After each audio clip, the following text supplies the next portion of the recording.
now dozens of countries that are releasing their files. France has, Denmark has, New Zealand has, Chile has, Mexico has. The United Kingdom is starting to. Where's the United States? Land of the brave and the free. Well, we're lagging because the United States is the crown jewel of the secret government that's made all of us slaves on somebody's plantation. And we're all here to say it's time for an Emancipation Proclamation in 2011.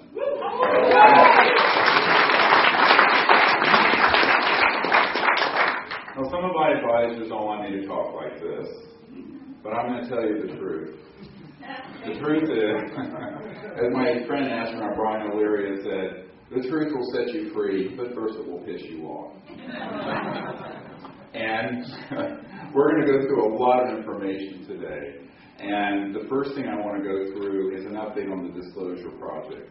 Many of you know that since 1992, I have been providing briefings to senior members of the United States and other governments, the United Nations Secretary General, and people like that. I'm a country doctor from North Carolina, emergency doctor by training. And my uncle designed the lunar module for the first man on the moon. Yes, we went. No, you were not told what happened when we went. That's another discussion. If you want to hear about it, we'll talk about it.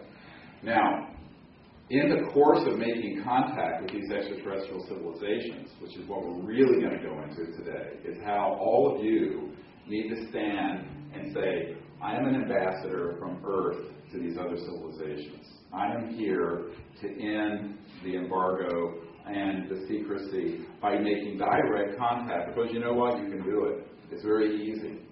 And this is what got the attention of the head of Army Intelligence in 1992 when we were out on a beach in Florida. Like we're going to be in Orange County next week. Those of you who want to come join us Friday, Saturday, and Sunday, we're going to be at this private state park we have. And we're going to actually be going out and making contact. Now the problem is that they don't want you to know that you can do this. They want you to think that you really need Big Brother to be interlocutors and intermediaries between humanity and these civilizations. The reality is, and where I got into a lot of trouble, was by discovering the Rosetta Stone of contact. And it has to do with what this conference is about, consciousness. The non-local field of awareness whereby everyone in this room is awake. And it is a singularity, this mind, that we all share. And once you understand how to go into that samadhi state, remote view distant places, and make contact with linear coherent thought that is going through this omnipresent field of awareness, there's nothing the CIA can do. There's nothing Army Intelligence can do. And there's nothing the President can do or not do. Because guess what? The entire universe is folded within every single one of us in its totality. Let me repeat this. It's a wonderful saying from the Sufi tradition. Thinkest thyself a puny form when within thee the universe is folded. The entire universe is folded within every single person. Why? How? Because by being awake, you can become aware of the non-local, omnipresent mind. And that is omnipresent. And that means everything and every time and every place that exists is accessible by every single one of you. Every star system, every civilization, the past, the now, the future. And that's really what this is about. It is the great awakening of our people from the slumber of what Orthodox religion and Orthodox science has taught us, all of which is wrong. So it's time for us to say, we're going to own our birthright. And our birthright is to be conscious, infinitely aware beings that can make contact with these civilizations, and all of us together doing that creates the morphogenic field that Sheldrake talks about that will move this entire planet onto the path it should have been on about 100 years ago. About 100 years ago. People say, isn't what you're doing very futuristic? I go, oh no. We're actually, I'm here. I was born in 1955. Hate to admit it, I'm that old. I was born in 1955, and I think that I came in because, guess what? We had developed hydrogen bombs, and we were on a path to destroy the whole world through mutual assured destruction. And I think that all of us who are on this planet right now, of any age, if you're between the age of puberty and senility, most people in the room, I think, terrible. I'm an ER doc, I say anything. All of us have that responsibility. It's a sacred responsibility. And I'm part Cherokee Indian. My connection to Gaia and the earth is really how I found spirit. And that's then how I found extraterrestrial life, or how they found me. And this story will go into. And I think that when you realize that we are here at this pivotal time, this transformative moment, where the entire world needs to move into a new level of function, where we're not going to trade the Cold War and global terrorism for interplanetary war, which is what Hollywood wants you to believe. This movie coming out, Los Angeles, the invasion of Los Angeles, or what have you, they want you to believe that there are civilizations out there that we need to fight. And this was a counterintelligence operation concocted in the 1950s when Eisenhower lost control of the secret government. And when you hear how this has been played out and how all of the people who have tried to study this issue have been pawns in a game of psychological mass indoctrination to get people to support this Manichaean view of good and bad ETs, and we have to engage in this battle. They're using the same propaganda that Goebbels used in World War II. They're using the same propaganda that was used in 9/11, and now they've completely taken over most of the UFO subculture and New Age community with that very Manichaean, black and white, us versus them paradigm. And what I want to say to you is, like the In Vogue song, free your mind. Okay? So we need to free our minds, because I think what has happened, and what's happening rapidly, especially in Los Angeles and Hollywood, is this rolling out of a replacement for humans fighting each other with people fighting aliens. Very dangerous game being played. And there's a very thin line between now and that happening. And we are that thin line. All of us in this room who are going to stand up and say, oh, wait a minute. We're not going to be fooled again, as the old rock song from the 70s said, The Who. We're not going to be fooled again. And we have to be more aware than that. And when I started talking about these things in the early 90s, there were people not happy. That one British intelligence guy said, there are people who have been killed for being too much trouble. Well, in 1992, the head of Army Intelligence came to me and said, what the hell are you doing? And I said, well, we're making contact with extraterrestrial civilizations free from the clusterfuck known as the United States government.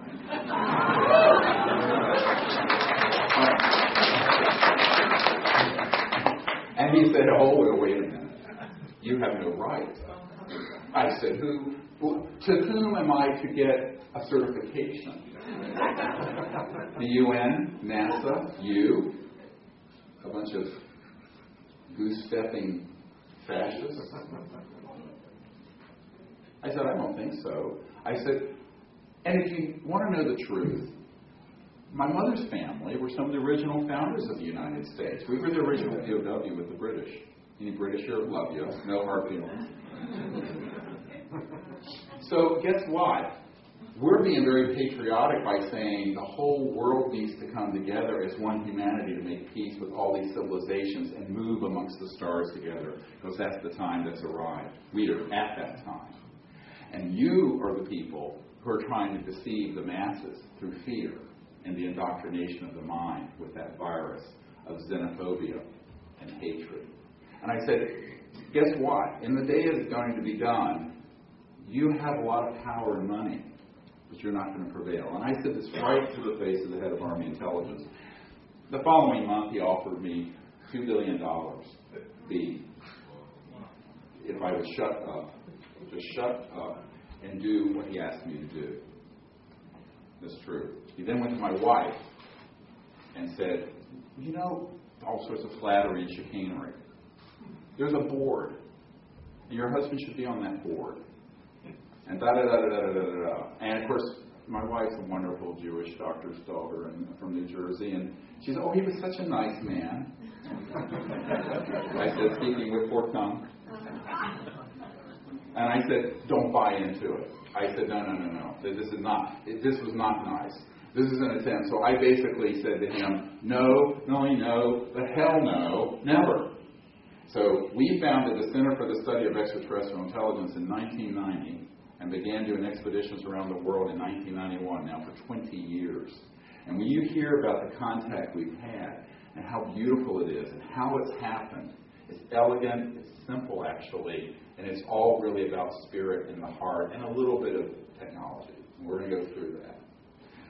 Tomorrow in the workshop, we're going to go very deep into it, into the remote viewing and meditation training. And I think that what people have to understand is that when you begin to do this, the extraterrestrial civilizations that are out there are going to come through that door because they want to. They're looking for people who are enlightened to make contact with them. Where do you think the Vedas came from? Ancient Sanskrit. The Rig Veda, the Sam Veda. You know, before I was a medical doctor, I was a meditation teacher. Well, everybody else in their teams were dropping acid and chasing skirts. I was meditating 8 hours a day and learning Sanskrit and tutoring people. And so that's kind of my tradition. And what I have found is that these civilizations that are involved with the earth have been here for thousands, hundreds of thousands, and yes, millions of years. And the earth is very precious, and she is a living, conscious being. That is not a myth, and it's female. She is female. These extraterrestrial civilizations are here for a number of reasons. Because primarily they know we're at this point of transformation. And we're in this countdown to transformation, which is what the material we're going to go through in a moment. Because we are in this final approach where we're going to leave behind an old yuga, a 400 and some thousand year cycle, and open another cycle, the hallmarks of which are not interplanetary war, like the Scientologists and the fundamentalists and all the other people want you to believe, but universal peace. Not the division of the people of Earth against other life forms in space, but the unity of all intelligent life with the understanding we are all children of the same great being. Not a time of endless war, but a cycle of 500,000 years of unbroken peace, during which time every man, woman, and child on the planet will eventually attain cosmic consciousness and God consciousness. And we will then go out amongst the stars, going to other planets, even as those civilizations came here and gave life to Earth. And that cycle never ends. That's part of this eternal cycle. And we're at this pivotal point.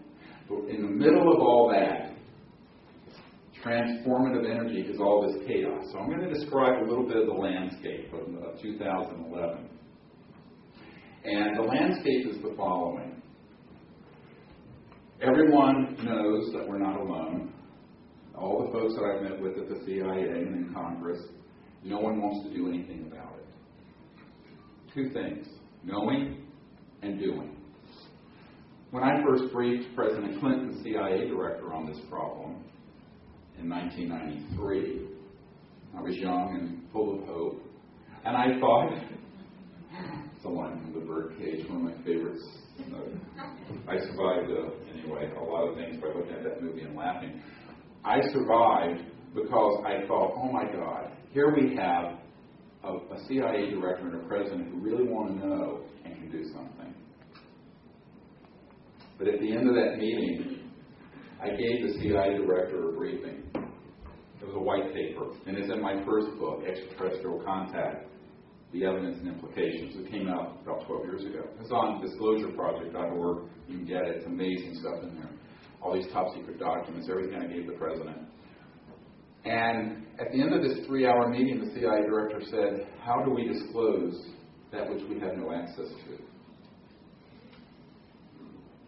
He's talking about him and the President of the United States. And I said, well, you get access. He says, well, we don't know how we're going to do that. Now, at that time, I had a lot of documents and information, but they were maybe a dozen of these top secret military guys. Now we have 550 of them. If you go to disclosureproject.org, you'll see we just released the testimony of a man named Halleck who actually had the information on these implants that were being designed decades ago and put in people. Everyone thinks that they're alien implants. I said, oh no, EG&G and Siemens have been manufacturing those for decades. And they're the people who designed them. And they're RF frequencies that go to satellites in space. And they're two-way because they not only monitor, but they also control. We get into this if you want to hear it. It's not a pretty story. So everything you know about this subject that you've read in books and seen in movies is wrong. And I'm going to try to share the truth that's going to upset some of you. And I apologize in advance. So the CIA director at the time, Woolsey, who's now basically gotten his ticket punched by Majestic, this group called Majestic that runs all the secret programs, he really didn't know what to do, and he was virtually in tears, and the president didn't know what to do. So, I put all this material together thinking at the time, well, the president will take this bull by the horns and disclose this information, and most importantly, begin a diplomatic process to make peaceful contact with these civilizations. And so Lawrence Rockefeller hosted a bunch of us out of his ranch, and I went. I mean, you can invite me anywhere I'll go. I've been in underground bases and everything else. And I said, well, Lawrence was the nice guy in the Rockefeller family. It was his brother David that didn't want disclosure to happen, but he's chasing Manhattan Bank. We'll get to this in a moment. But Lawrence was the philosopher of the family and went to Princeton with old man McDonald and McDonnell Douglas. And those guys worked with my uncle who designed the lunar module at Northrop Grumman. Grumman was the company. It was a small world in that circle. And Lawrence hosted them, and it was Hillary, our Secretary of State, who stood up and said, stop. We do not want to hear anything more about this. This is too dangerous. And in fact, a good friend of the president's came to my home, and we were having dinner. And there's a man who stayed a lot of time at the White House with the Clintons. And if you doubt any of this, the Associated Press released documents. You can go to our website and find it from the Clinton Library. And back then it was called Project Starlight. That was the code name for the briefings I was doing for the White House and the CIA Director of Congress. And what happened is that the president sent his guy to my home and said, look, they're very supportive of what you're recommending. But they're convinced that if the president does what you're asking, he will end up like Jack Kennedy. And I burst out laughing. Ha, ha, ha, ha!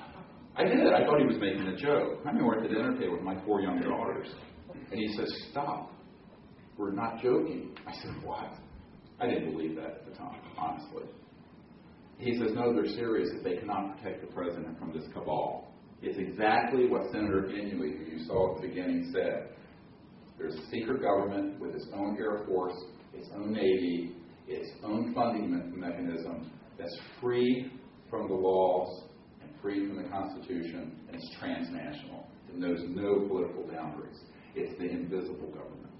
And that is not a conspiracy theory. That is a fact.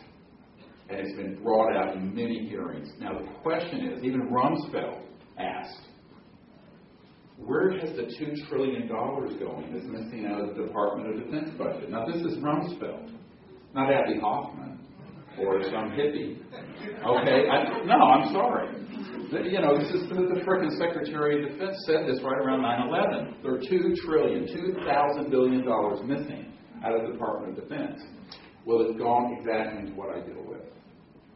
And it's our tax money. And we have already built the anti-gravity vehicles that can go to space and back, free energy.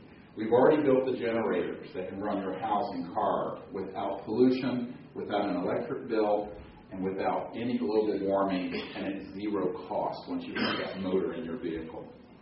Why don't we have it? $600 trillion. Remember that number.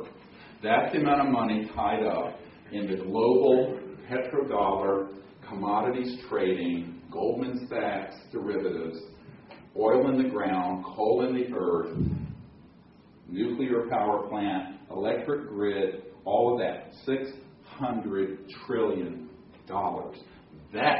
For that, they will kill people. And for that, they will deceive. And for that, they have done unspeakable crimes against humanity. In fact, I have stated that what they are doing now amounts to something, a word I coined, planeticide.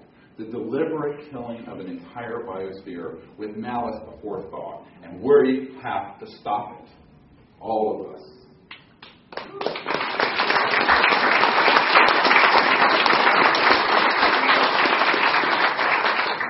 Now, I left my medical career as an emergency doctor, and instead of making $300,000 or $400,000 a year doing that, I get paid nothing pretty much doing this. I'm lucky if I have expenses paid. And the reason I did, first of all, I was able to, thank God, did well, and I'm a very practical guy.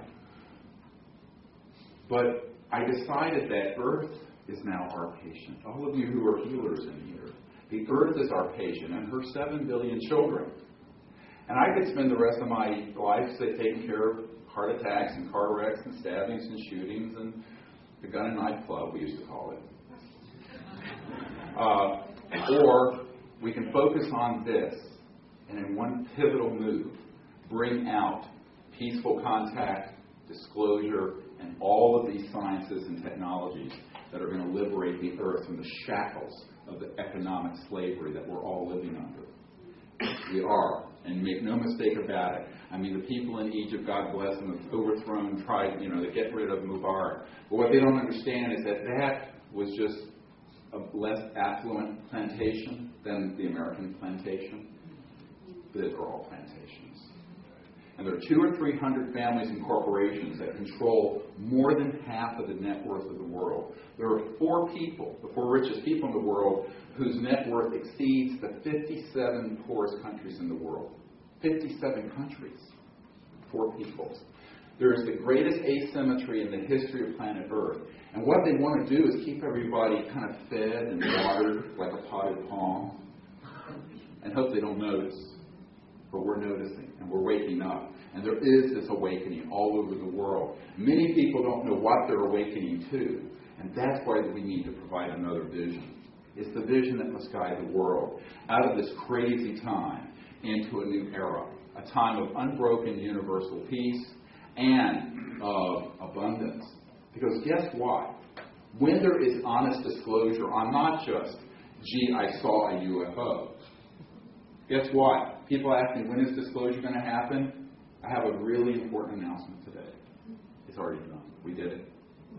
I did it at the request of members of the Majestic, and at the request of the President of the United States, and at the request of the Head of Intelligence for the Joint Chiefs of Staff, who said, we can't do this, you can. And I said, what do you mean? And what they really meant was, you're expendable and we're not. I was told that. So I'm the throwaway, because I'm not important. And I would say that with all humility. I'm not important. So in other words, I was the person who could do it and risk being killed, but they were not going to risk the life of the president. You get it? Mm-hmm. All right. So the only currency that matters is moral courage. And let me share with you, how many folks were at the Obama's inauguration? Yeah, it was awesome. I was there at some kind of event happening here. I was there with Pulse. Interesting stuff. Okay. Anyway, am I on? Am I live? That mic is down. Oh, is my mic? Yep. Oh. What was that? It was a full battery. Yeah, they can hear me. I think it's just that speaker. Maybe it's where I'm standing. Maybe a little bit of WSFM. Can you hear me? All right. There's a great term, WSFM. Sounds like a radio station. A little echoic there. It isn't. WSFM stands for, and this is actually what the agency and within the contracting world in these corporations, they call this science. It's weird science and frickin' magic. Weird science and frickin' magic. Always remember WSFM. I'm not kidding you. If you go into a skiff, where they take all your electronics and it's an east, you can't, get any electromagnetic signals in or out of the place except under a controlled setting. It's called SCIF, Communication Intelligence Facility, SCIF, SCIF. I know a lot of guys who work in SCIFs now, and they spend their whole lives in SCIFs. And that's what they work on, or WSFM. Energy from the vacuum, energy from the expansion of space-time, anti-gravity, the ability to materialize and dematerialize things. We've been doing this since the turn of the last century. Since 1908, we have had free energy. Since the 1920s, we have had anti-gravity, and we can prove it. T. Townsend Brown was doing experiments with very high voltage systems making things float. Go to the OrionProject.org. You're going to have your mind blown away at the dispositive evidence that is on there in the history of all this free energy that we have. Anti-gravity vehicles made by humans, at least since the 50s. I know guys who have piloted them out of Dugway in Utah and out of Area 51, no one calls it that, Pahut Mesa. And guess what? We don't need to be flying United Airlines from LA to X to DC. You know, taking 5 hours. We could be there in about 5 or 10 minutes. Absolutely. Faster than that, actually. But, if any of this were to be released, including the healing technologies that we have that are WSFM, Weird Science and Freaking Magic, that can regenerate a spinal cord or a limb or get rid of cancer and AIDS, we have this stuff. Guess what? That area of science is the forbidden city. And I wrote a book, my autobiography is called Hidden Truth, Forbidden Knowledge. Any filmmakers here, make that into a movie instead of this stupid invasion of Los Angeles, and you really see something. And the point is that we do not need to have any of those things, but the courage that's needed to stand down a $600 trillion global behemoth that really runs the whole macroeconomy of the earth, this is difficult. This is really dramatic. You know, I felt when a child died in my arms was tough. This is really tough stuff. And serious, really serious stuff. So, when the president was inaugurated, I was there with my family, my wife, and one of my daughters, and we were there, the Sunday before when Bono of U2 was playing, and Stevie Wonder. And there were a couple million people there, and on the jumbotrons, there was a wonderful quote from Robert Kennedy, whose son I just met at Sundance a couple weeks ago, and mentioned to him a letter I have from Bobby Kennedy that he needs to have. And you need to have it too. I have so much stuff. I probably forget more than most people want to know about this stuff. Anyway, but look at this quote, the beautiful quote that Obama, you put up on all the jumbotrons. 2 million people saw this. Few men are willing to brave the disapproval of their fellows, the censure of their colleagues, the wrath of their society. Moral courage is a rarer commodity than bravery in battle or great intelligence. Yet it is the one essential, vital quality for those who seek to change a world which yields most painfully to change. Robert Kennedy, 1966. Now, when Bobby Kennedy Jr. was at Sundance on the same stage I spoke at, and he was there with Harry Belafonte, and they were talking about a movie which he was supporting called The Last Mountain. Great documentary about how the last mountain, big mountain in West Virginia, is about to be blown up with what they call MTR, mountaintop removal, so they can scour that last bit of coal. 50% of our electricity is coming from coal still, friends, like in the 1800s. And I turned to Bobby Kennedy and I said, look, I have a letter, but I said, also, we have the solution, and it's what your dad and your uncle died trying to get out. And that is free energy, and it's all based on the science behind UFOs. Now, this means that you've got to take this on in a very wise way. It's playing chess in 38 dimensions. So what I did to stay alive and get this far, not that I'm attached to life, because when I was 17 I died and had a near-death experience, and it was beautiful and wonderful. Anyway, so here I am. what I think that you have to remember is that we have to first have the masses and millions of people know the truth, and then take action to change the reality.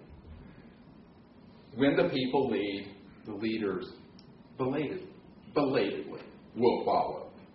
Very rarely do leaders, political, wealthy, connected leaders, take the charge in something where they're going to have to take on the folks who are putting the butter on their bread. All right? So this is the problem in Washington and on capitals throughout the world and in large corporations and with very wealthy people I've met with, people who are billionaires, is that even the ones who want to see this happen will say, yes, but it's too dangerous and I don't think I can do it. Or there are people who are senators who have told me, I'm just a senator on the Senate Intelligence Committee. I said, just a senator? You're one of 100 people in the upper chamber of the most powerful government in the world, allegedly. And you took an oath to uphold and defend the Constitution of the United States. And I'm giving you prima facie evidence that there is a rogue, illegal, out-of-control group that is keeping this secret and is destroying the earth by doing so. I said, what are you going to do about it? And invariably they will say, well, this is too big of a fish for me to reel in. In fact, the Honorable Paul Hellyer, the former Minister of Defense of Canada, I've been working with for a number of years, found out about disclosure, got very involved, and he went to a senator in Canada who was on the military committee for Canada. And the guy said, you know what, I've got a 5-pound line, and you're asking me to reel in a 2,000-pound whale. I can't do it. So what I have found is that everyone wants to know, nobody wants to act or do. And this is where we come in, the people. Because unless you own $1 trillion oil field, you have the ability to be awake. You have the ability to make contact. And you have the ability to network disclosure to everyone you know. Because if you go to disclosureproject.org, you're going to see dozens. We have 110 of these top secret witnesses in digital videotape. We have thousands of government documents. We have this positive proof of the existence of these sciences and technologies, which are being criminally withheld from the people of the earth, never mind from the Americans who have paid $2 trillion to develop them. And it is really time for us to take matters now into our own hands, we the people. We the people. If we really know what that means, that's what we can do. I want to share with you something that most people think is a joke. If you talk to your usual most of my family's, Harvard, Stanford, Yale, blah, blah, blah. And, I call it the hidebound people who think they know everything because they have an Ivy League degree. No offense to any of you folks who are from that pedigree, but they think their shit doesn't stink because they have a degree from Harvard. And I got news for them. They're usually the last to know. Listen to this. This was just released from the American Federation of Scientists, a mainstream scientific organization, and this is a report from their head of government secrecy. Okay? And I'm going to quote just briefly. There were 5,135 inventions that were under secrecy orders at the end of fiscal year 2010. The U.S. Patents and Trademark Office told Secrecy News last week.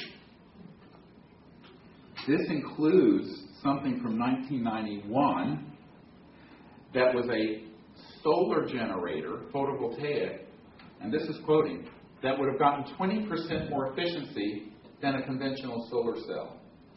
Not free energy, not anti-gravity, not dematerialized, none of that, just 20% more efficiency. This from one of the most mainstream scientific organizations in the United States. It's at the orionproject.org. Go look it up. It's there. I'm not making this up. Why? Because the price point for coal and oil would have been overtaken by solar if they had not slapped a secrecy order on that photovoltaic generator in 1971. So when people, it's great, we have a Prius and it's wonderful, but, let's face it, it's junk. And, no offense to Toyota, but relatively speaking, it's junk. What we ought to have under the hood of that vehicle is an electromagnetic generator accessing the 0-point free energy field, where you never have to plug it in, you never have to charge it, you never have a power bill, and it runs and it runs and it runs. Electric motors can last 100 years, no problem, if they're made properly. And they have more torque and horsepower than a gas one, by the way. Size for size, cubic centimeter for cubic centimeter. So basically, what we have to do is insist that this come out. A senior member of Congress who had been until the changing of the guard last month in Washington, chairman of one of the powerful committees in the Congress, and who's a supporter of our project. His very good friend, who for years was a Department of Energy official, called me, and this woman told me that she had been in a facility near Oak Ridge, Tennessee, Department of Energy, where there were dozens, if not hundreds, of these types of free energy generators and devices that had been developed and or confiscated from the public. This is not an urban myth. And so when you realize that we are all living in a world that is dying, being choked to death by people who want to control it and own it, and people say, is it really about the money? I go, no, not about the money. It's about the power. Because when you start talking about trillions and hundreds of trillions of dollars, you're talking about a macroeconomic system of who's calling the shots. And they do not want every village in Africa and India to have free energy. Okay? And where suddenly the 600 million people in Europe and America, compared to the 7 billion people on the earth, actually have to get along with in sheer power in the world.